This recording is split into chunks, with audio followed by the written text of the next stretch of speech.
Olá pessoal, eu sou o professor Matheus Moraes, estamos de volta com esse novo bloco, depois de termos, recapitulando, no bloco 1 falado da estratégia, do conceito, de onde vem, da sua relação com o pensamento militar, da sua importância nos dias de hoje. Falamos no bloco passado, no bloco 2, sobre a importância de pensar estrategicamente a organização, tendo em vista os stakeholders e considerando que eles são agentes importantes para a sua tomada de decisão, tendo em vista o seu poder e o seu interesse nas organizações e o pensamento de ética empresarial, como nós vimos no último bloco. Bom, no bloco 3, nós vamos à raiz da estratégia. Bom, raiz da estratégia? Sim, raiz da estratégia. A estratégia tem a raiz. A estratégia tem uma razão de ser. Antes de pensarmos estrategicamente, nós temos que ir às raízes da organização. E sobre esse assunto eu quero falar com você hoje. Por que é importante pensar dessa forma? Meus amigos, quando nós falamos de estratégia, como nós vimos no bloco 1, nós estamos pensando antes de agir. E dentro do campo da administração, nós temos muitas pessoas que fazem, mas e querem fazer, e querem correr atrás, e querem pegar o boi pelo chifre e resolver problema. Ótimo! Pragmatismo, ótimo, perfeito, temos que fazer as coisas andarem, queremos operacionalizar, mas pensar estrategicamente é falar para o administrador, respira, pensa, entende sua organização, vamos falar de estratégia, vamos pensar de maneira sistêmica, vamos olhar o que estamos fazendo, vamos traçar um caminho para seguirmos com o nosso caminho, com a nossa força, com a nossa operacionalização, mas respira. De maneira coloquial, quero trazer isso para vocês. Esse respira da estratégia, esse pensa bem, merece um passo para trás e pensar nas raízes da estratégia. E eu quero convidar vocês a ouvir essa história. Essa história fala um pouco de uma padaria do interior de Minas Gerais. É uma padaria hipotética, mas a história é importante para pensarmos em estratégia. Bom, o seu Manuel, para deixar de ser clichê, era dono de uma padaria. A história dessa padaria é a seguinte: no interior de Minas Gerais, ele percebeu que muitas vezes as pessoas tinham acesso a pão quando elas produziam o seu próprio pão ou quando elas compravam do padeiro que chegava todos os dias montado em sua bicicleta, trazendo pão e deixando até mesmo um leite na porta da casa da pessoa. E a pessoa comprava aquele pão muitas vezes frio. Por quê? Porque esse padeiro ele tinha que andar muitas horas, muito tempo durante o dia para estar entregando os pães. Então, normalmente o pão chegava frio. O Manuel, olhando essa situação, ele pensou: vou fazer uma padaria, vou ofertar pães quentinhos. Está aí a oportunidade, está aí o problema que ele quer resolver com os pães quentinhos. Bom, quando ele abriu a padaria foi um sucesso. Todo mundo começou a ir na padaria do seu Manuel e comprar pães quentinhos, comprando aquele leite geladinho, porque ele não precisava andar longas distâncias. As pessoas iam até ele, as pessoas até comiam lá na padaria dele. E o pão quentinho, sempre fresquinho, era o sucesso da cidade. E ele começou a progredir em sua vida profissional. Mas o seu Manuel, ele sempre observava que aqueles que compravam em sua padaria, eles atravessavam a rua e iam na vendinha do seu Geraldo. Por quê? Eles iam lá na padaria, depois iam na vendinha do seu Geraldo para comprar alimento para as suas criações. Então, ele percebia que do outro lado da rua tinha a vendinha do seu Geraldo. E o seu Geraldo estava progredindo muito financeiramente. Por quê? Porque ele vendia alimento para as criações. Então as pessoas passavam na padaria do seu Manuel e atravessavam a rua e compravam alimento para suas criações para levarem para suas casas. Bom, seu Manuel pensou, vou vender também alimento para criações aqui na minha padaria. Então ele vendeu alimento para aves e suínos junto com seus pães. Ele percebeu com o tempo que não havia aumentado as suas vendas. Pelo contrário, as pessoas deixaram de comprar na sua mão. E além disso, a sua padaria ficou muito mal vista na cidade. E os vendedores porta a porta de pão voltaram a fazer sucesso na cidade. Bom, essa história é para pensarmos no que o seu Manuel se meteu quando ele decidiu fazer algo que não era da essência do seu negócio. É uma coisa muito simples, você pode pensar, nossa, o seu Manuel era uma coisa óbvia. É lógico que as pessoas iam associar alimento de animais e alimento de pessoas e não ia gostar daquilo no mesmo local dentro de uma padaria. Mas, meus amigos, isso não é tão óbvio quando falamos de problemas complexos.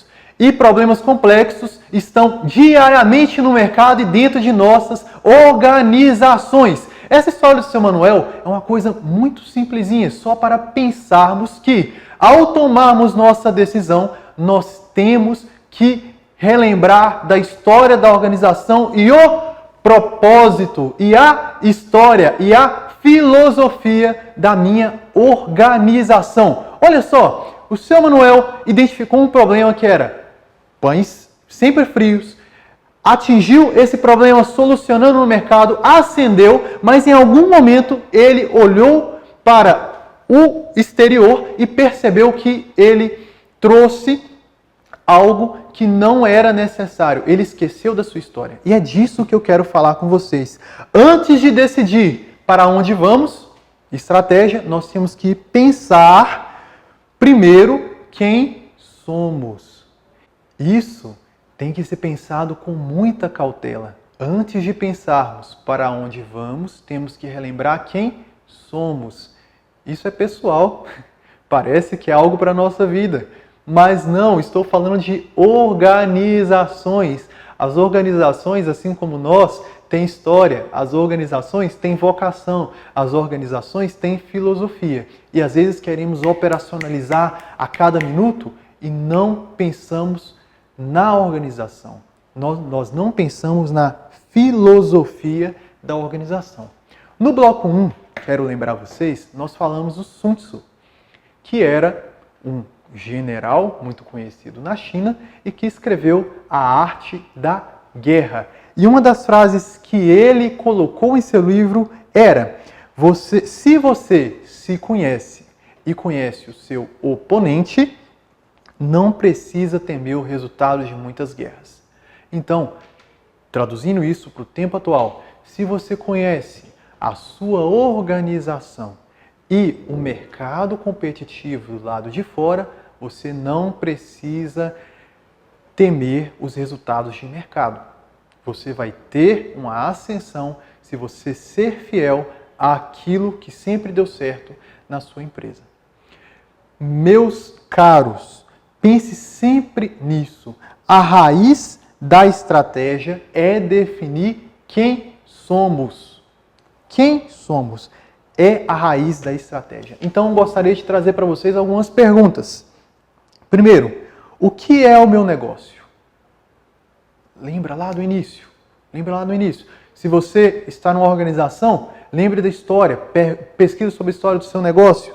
Qual é o core business desse negócio? Qual que é o núcleo do negócio?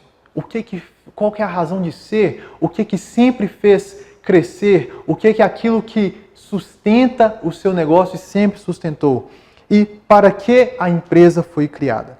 Então, conhecendo melhor a empresa, respondendo essas perguntas, você consegue anteceder, lembrar da história da sua empresa e não cair em enrascadas, como caiu o seu Manuel, que esqueceu da essência de uma simples padaria.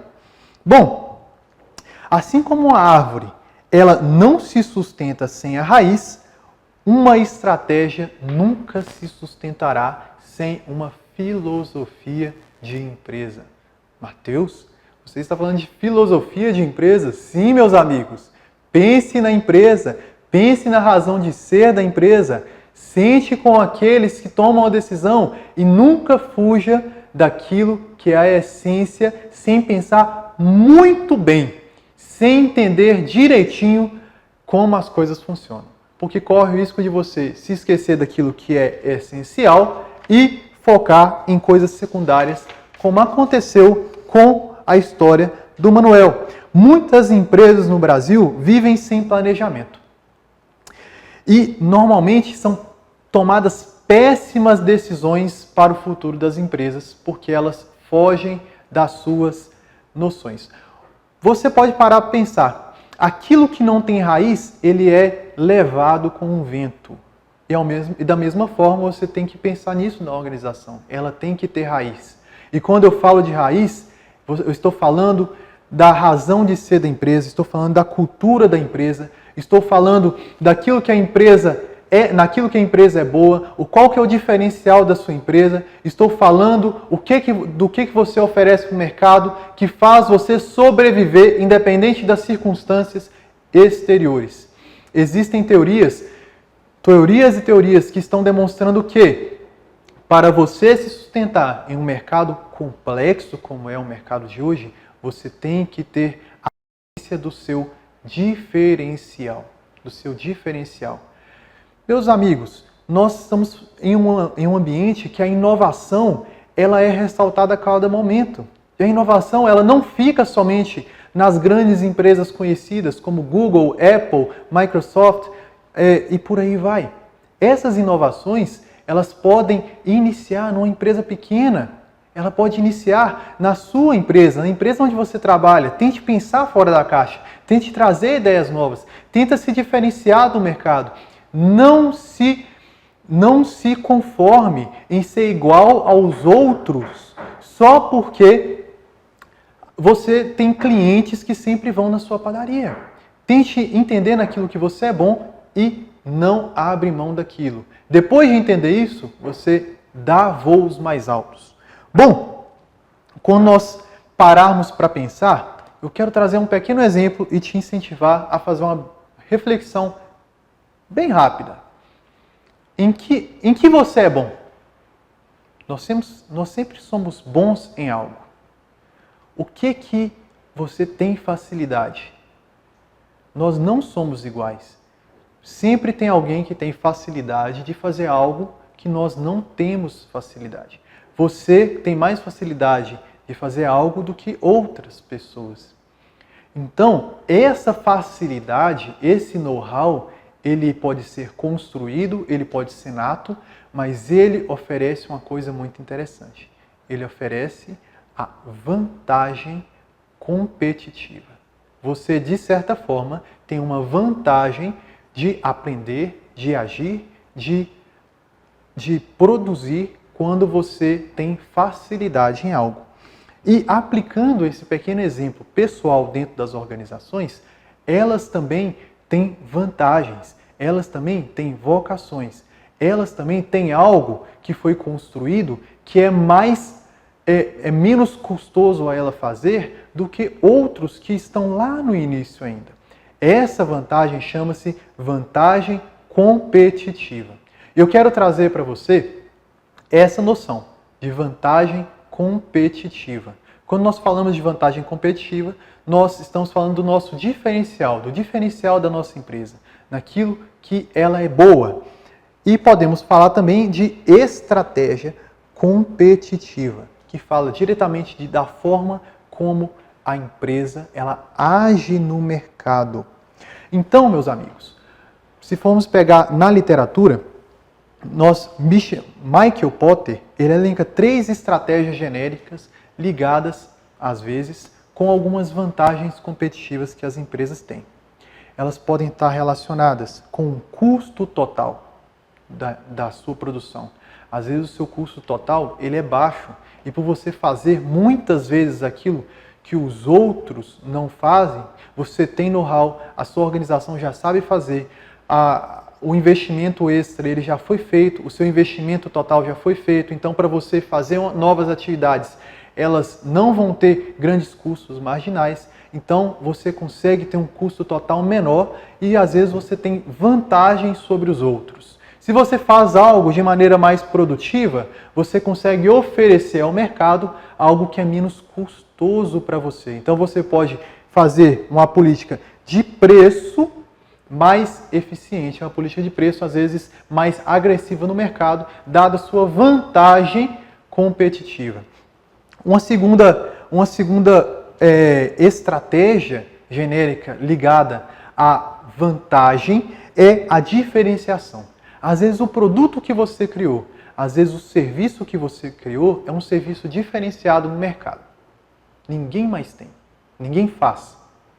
É importante você pensar que se você faz algo diferenciado no mercado, às vezes você consegue até colocar um preço mais elevado, as pessoas se interessam, você consegue fazer um marketing, uma promoção que consolide o seu produto, então você tem uma vantagem competitiva dada outras marcas, dadas às outras empresas. Por quê? Para elas acessarem o mesmo mercado que elas têm que de certa forma, te derrubar, te tirar do mercado ou consumir uma pequena margem do seu mercado. Então você tem um produto diferenciado, você tem uma vantagem sobre os outros e é outra vantagem competitiva que você pode estar levando em consideração para pensar estrategicamente a sua empresa.